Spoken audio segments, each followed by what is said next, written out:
tried to get into 3 colleges. Each time they rejected you. No, I tried. There's an examination that young people, if you want to go university, you have to take the examinations. So I failed 3 times. Right. But I had a lot of fail. I failed for funny things that I failed a key primary school test for 2 times, and I failed 3 times for the middle schools, and. You will never believe in Hangzhou, my city, there's only 1 middle school that lasts only 1 year. It was changed from primary school to middle school because our graduates of our school, no middle school accept us because we were too bad. Well, I think we have to get used to it. We're not that good. Even today, we still have a lot of people reject us. I think when I graduated from universities, and before for 3 years I tried fill in the universities. So I applied jobs for 30 times, got rejected. I went for a police, they said, no, you're not good. I went to even the KFC. When KFC came to China, come to my city, 24 people went for the job. 23 people accepted. I was the only one guy. And we went for police. 5 people, 4 of them accepted. I was the only guy that I received it. So to me, being turned down, rejected. Oh, by the way, I told you that I applied for Harvard. I don't know why, at 12, 13 years old, at the time I suddenly fell in love into the language, the English. And there's no place you can learn English at that time. There's no books, English books. So I went to the Hangzhou Hotel, now called Hangzhou Shangri-La Hotel, because that was the hotel can receive the foreign visitors. So every morning for 9 years, I showed them around as a free guide, and they taught me English. And I think that changed me. Today, I'm 100% made in China. I've never got a one-day train outside China. Yeah. And when people talk to me, say, Jack, how can you speak English like that? Why sometimes you talk like an Western guys? I think that was the 9 years. These Western tourists opened my mind because everything they told me are so different from the things I learned from the schools and from my parents. 1995, yeah, I came here for a project helping the local government to building up a highway. And you tried the internet.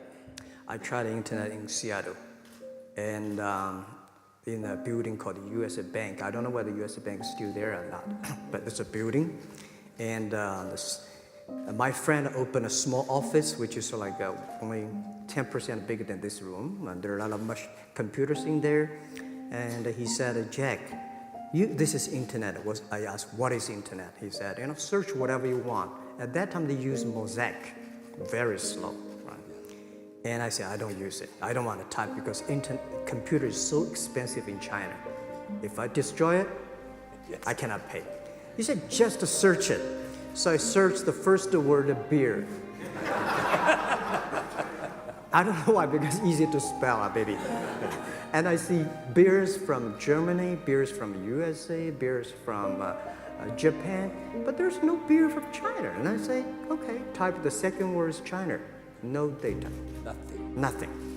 And I said, 1995, no data about China. So I talked to my friend, why not make something about China? So we made a small, very ugly looking page called China. It's something like I did a translation agency and we listed on there. It was so shocking. We launched at 9:40 in the morning. 12:30, I got a phone call from my friend. He said, Jack, you got 5 emails. I said, what is email? And they say, these are the things. So people so excited. Where are you? This is the first time I see a Chinese website on that. How can we can we do something together? So I think this is something interesting. So we should do it. Why did you call it Alibaba? Alibaba? Well, when I started, I think internet is global. We should have a global name, and a name that interesting. Like at that time, the best name is Yahoo. Right? So I've been thinking for many days. Suddenly, Alibaba is a good name. So I was happened to be in San Francisco that day. Have a lunch, and the waitress come. I asked her, "Do you know about Alibaba?" She said, "Yes." I said, "What is Alibaba?" She said, "Open Sesame." Good. So I went on the street, asked about 10, 20 people. They all know about Alibaba, 40 Thieves, and Open Sesame. And I think this is a good name. And start with A. Whatever you talk about, Alibaba is always top. Trust. I think because we started about doing business on the internet, I don't know you, you don't know me. So how can you do things online unless you have trust? So for e-commerce, the most important thing was trust. I think when I first went to USA for raising money, talk to the venture capitalists, a lot of people say, "Oh, Jack, no. China doing business by the guanxi. How can you do business on internet?" And I know that without the trust system, the credit system, it's impossible to do business. So in the past 14 years, everything we do is trying to build up the trust system, the record system. Well, Charlie, I'm so proud today when I talk to the young. Today in China and in the world, people don't trust each other. The government and people and media and everybody think, this guy's cheating. But because of e-commerce, we finish 60 million transactions every day. People don't know each other. I don't know you, I send products to you. You don't know me, you wire the money to me. And I don't know you, I give a person a package, I don't know him. He took something to cross the ocean, cross river, and send. This is the trust. We have at least 60 million trust happening every day. But you created it by creating an escrow account in the beginning. Yep. And so you keep the money until they got the product. Yep. And then you release the money. That's true. I mean, the escrow service is about Alipay. When I had, this idea, I would love Davos, because it was a big decision. Because for first 3 years, Alibaba is just like e-marketplaces for information. What you have, what I have, we talk a lot of time, but don't do any business. Because there is no payment. I talked to the banks, no banks want to do it. Banks say, no, this thing never work. So I don't know what to do. Because if I start to launch a payment system, it's against the financial legal laws. Because you have to have a license. But if I don't do it, e-commerce will go nowhere. So then I went to Davos. I listened to a leadership discussion.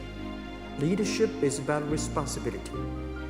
And after I listened to that panel, I give a call to my friends, my colleagues in my apartment, say, do it now, immediately.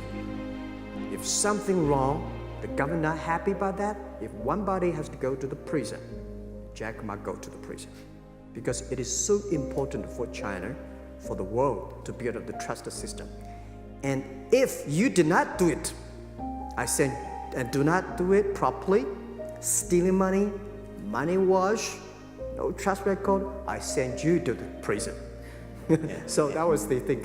And people don't like it.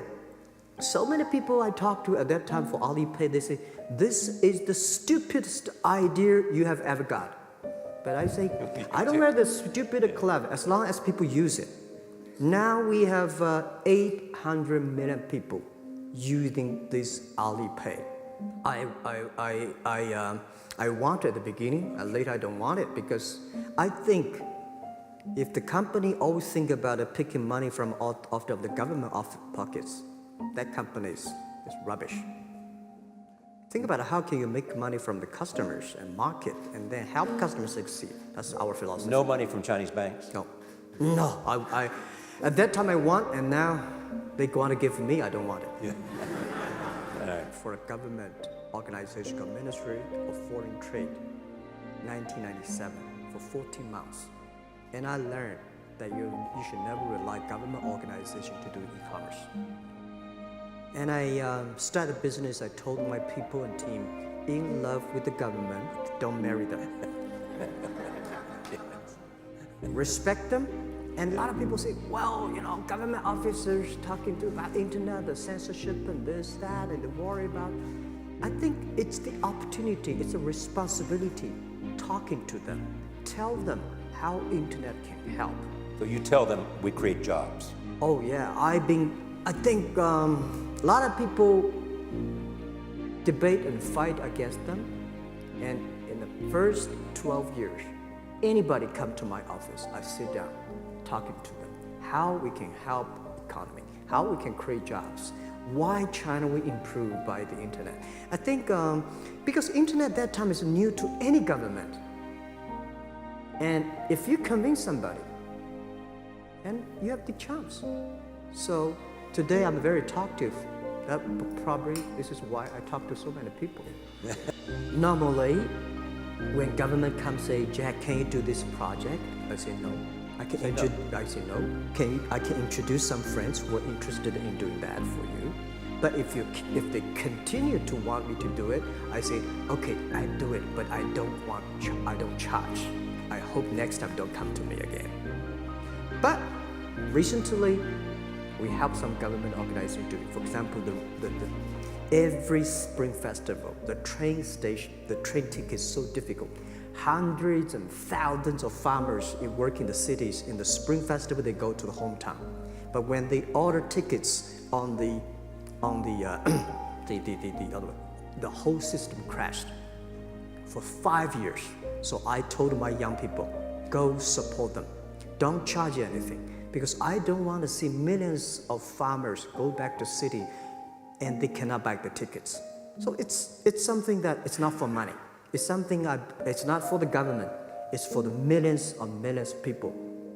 They can buy tickets in the snowy night, and they don't have to wait. They just use mobile phone online. They get ticket. Yeah, I'm very thankful for all the investors, because 1999, year 2000, and even at the Yahoo time, a lot of people say this Jack is crazy. He's doing something that we don't understand. A lot of venture capitalists give you money because there is such an American model already there.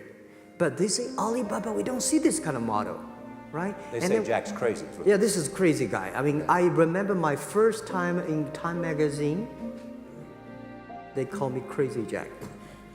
And I think crazy is good. We are crazy, but we're not stupid. We know what we are doing, but if everybody agree with me, if everybody believe our idea is good, we have no chance. So that's the money we raised. We're very thankful. So when our investors make a lot of money, I feel proud and honored. You do. At first, I think many years ago, I want to change the world. Now, I think if we want to change the world, we change ourselves. Change ourselves is more important and easier than change the world. And second is that I want to improve the world. Because to change the world may be Obama's job. Because my job is to making sure that my team are happy. Because my team are happy, they can make my customer happy. If my customer, they are all small business. When they're happy, we are happy. About women, one of the secret source for Alibaba's success is that we have a lot of women. What percentage of women Well, among one Alibaba day employees? before, I think 2 or 3 months before we IPO, there's American journalist come to our company. She asked me a question. Jack, I've seen so many women in your company. I said, what's wrong? We have we find that, we have 47% of the employees of our company are women. How many? 40? 47% of our company are women. And we actually had a 51 because we acquired some company these days. They have more men. So 33% of the of the management are women, and 24% of the senior management, very top level, are women. We have a women CEO, CFO, CPO, Chief People Officer, and we have everywhere. And I think so comfortable to working with them because women, in this world, if you want to win in 21st century, you have to making sure that making other people powerful, empower others, making sure the other people better than you are, then you will be successful. So I find the women, they think about the others more than they think about themselves. Women think about the kids, husband, parents much more than the men.